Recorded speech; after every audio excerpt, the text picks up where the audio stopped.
Hey everybody, Sarah here. Thank you so much for tuning into this video. If you are new here, welcome and thank you so much for tuning into this Q&A video.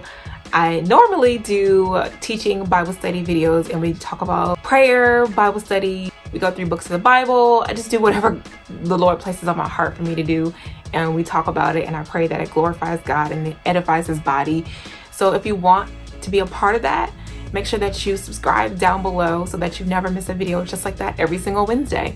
So today I'm going to be doing a Q&A video. Have a thing with 5 questions that I'm going to be answering. The first question says, what will happen to SWP if you were to get hitched? So when I first started SWP, before YouTube was ever even the picture, that was one of the questions that I asked my spiritual parents, like, okay, this is a singles ministry. What if I get married in the midst of this? Like, is it just gonna die? Like, I don't want to do that. And now that the ministry like has evolved and all this stuff, I will say that as long as God graces me to be on YouTube, I am going to continue doing YouTube. Some things may shift, but I'm never, again, as long as God graces me to do this, I'm going to continue doing YouTube videos. As you already know, I don't sit and talk about singleness, marriage, dating, and sex and all that stuff all day, every day, because my main thing for you to understand is that marriage is not the end all be all. So if I were to get married, guess what? I'm not going to sit there and talk about that all day. I'm going to continue doing Bible studies and doing things like that. And if I ever get the opportunity to go out and preach, guess what? I want to do that, and it's going to be up here too. So, yeah, some things may shift, you know, names and different things like that may change or whatever.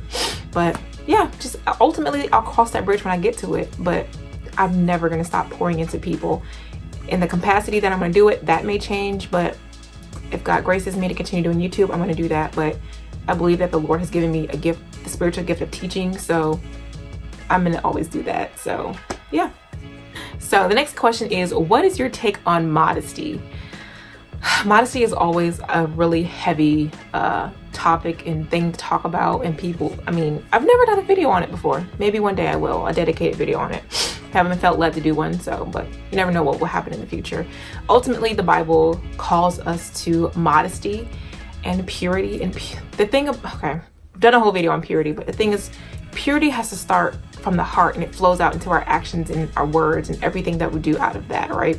So the thing that people have twisted modesty into is that you have to cover every inch of your body. You can be immodest and you wear a dress. You can be immodest when you're wearing a skirt. So I just ultimately think that it starts in your heart and that it flows out to what you're wearing ultimately. Because if your goal is to not cause your brother, for us women, to not cause our brother to stumble, and modesty, it goes to men too, okay? For example, if you go out somewhere and you're a guest speaker or you're a poet or whatever the case may be, of course we want you to look presentable, we want you to look nice, but don't be out here smelling good, okay, with a muscle shirt on and you're talking about Jesus. Guess what, sir? I'm distracted, okay? I'm not thinking about Jesus, okay? I'm just not, okay? I'm human too.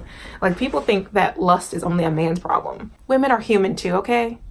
But even with modesty, I think with modesty comes accountability. Because I've definitely gotten text messages from my sisters and they're like, hey sis, is this okay? Men, you have to be careful too, just how women shouldn't be flaunting everything that they have. Men, you shouldn't either. Don't post pictures on social media of you shirtless. That's not helping at all, okay?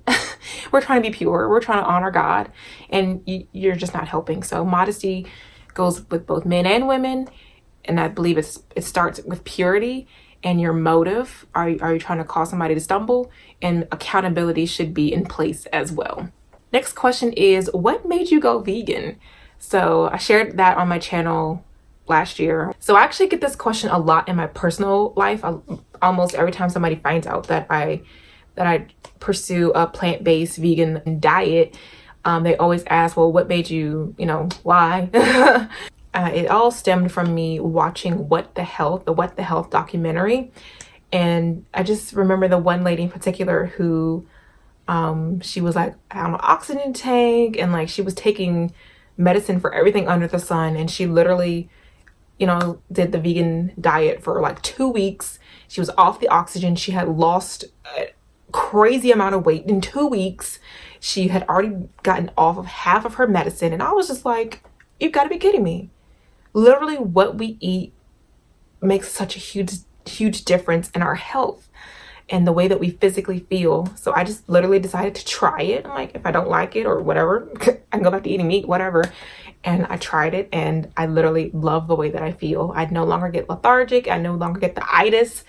And I just, you know, I love the way that I physically feel. I did lose weight, which was not the point, but I did lose weight.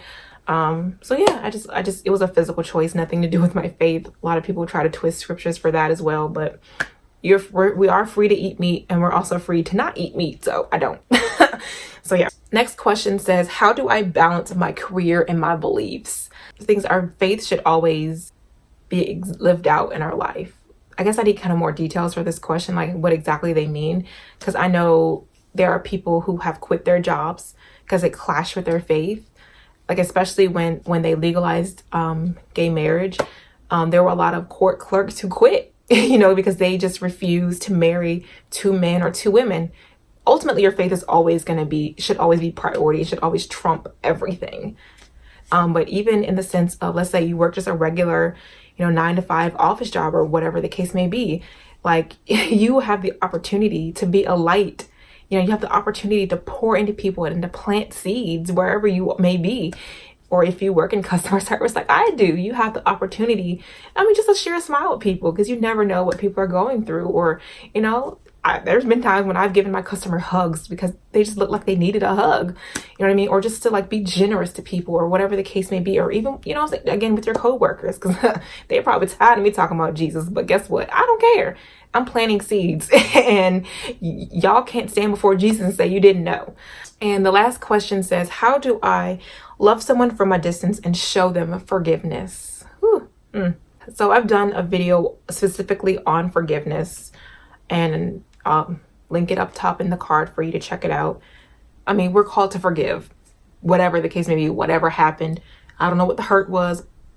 We are called to forgive, are commanded to forgive, period. And the thing that I love when you look at Jesus is that we sinned against him. We sent him to the cross.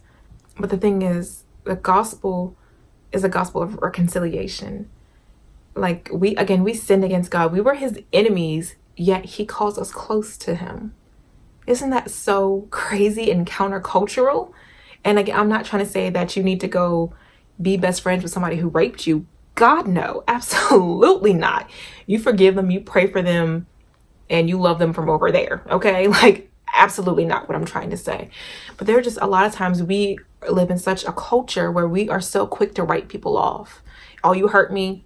I forgive you, but I ain't gonna really talk to you ever again. No. Of course, there are some people that you truly cannot let back into your life, into your personal space, into your personal business.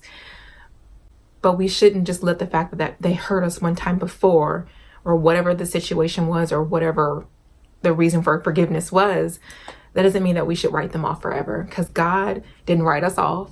We sinned against him. We sent him to the cross. We're the reason he went to the cross. He died for the sins of the world, right? So, but yet he calls us friend.